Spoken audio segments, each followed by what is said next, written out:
जय मिथिला जय मैथिली सब गोटा के प्रणाम। तो चलू एक बात मन में आयल, हम सोचलहुँ जो अहूँ सबके बताबी। तो हम आइ बाजार गेल छलहुँ हँ, तो बाजार में हमर सब्जी आने लए गेल छलहुँ हँ, तो रास्ता में चप्पल टूटि गेल।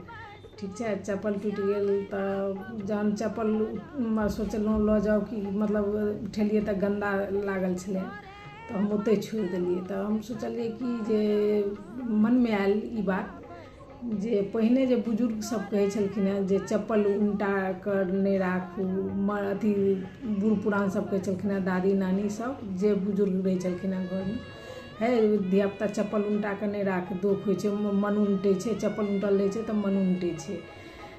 बंगालोमे चप्पल उल्टल रहै छै तऽ लोक कहै छै जे केओ चप्पल उल्टल नहि रहऽ दै छै, सीधा कऽ दै छै, जे हे चप्पल सीधा कर।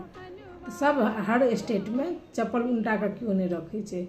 हमर जे सोच अछि तऽ हमरा ई सोच में आयल जे चप्पल एहि दुआरे लोक उल्टा कऽ नहि रखै छै जे चप्पल में गंदा रहै छै। बाहर जखने लोक चप्पल पहिर कऽ तऽ बाहर जेबे करै छै तऽ गंदा लागल रहै छै, तऽ ताहि दुआरे लोक से चप्पल उल्टा कऽ नहि रखै छै। तऽ पहिने एकरा अथी दोख बना देने छलखिन हेँ, मतलब गलत अथी कऽ देने छलखिन हेँ जे लोक एहि दुआरे डरसँ चप्पल उल्टा कऽ नहि रखतै।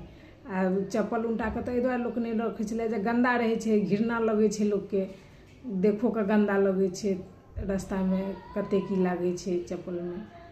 तऽ ई हमर सोच अहाँ सबके केहन लागल, नीक लागल, हम सही कहि रहल छी कि गलत, तऽ कमेंट कऽ कऽ जरूर से बतायब। आ वीडियो नीक लागे तऽ लाइक सब्सक्राइब जरूर से करब, आ इंस्टाग्राम पर फॉलो सेहो करब। तऽ अब मिलै छै अगला वीडियो में, तखन तक के लेल प्रणाम सब गोटा के।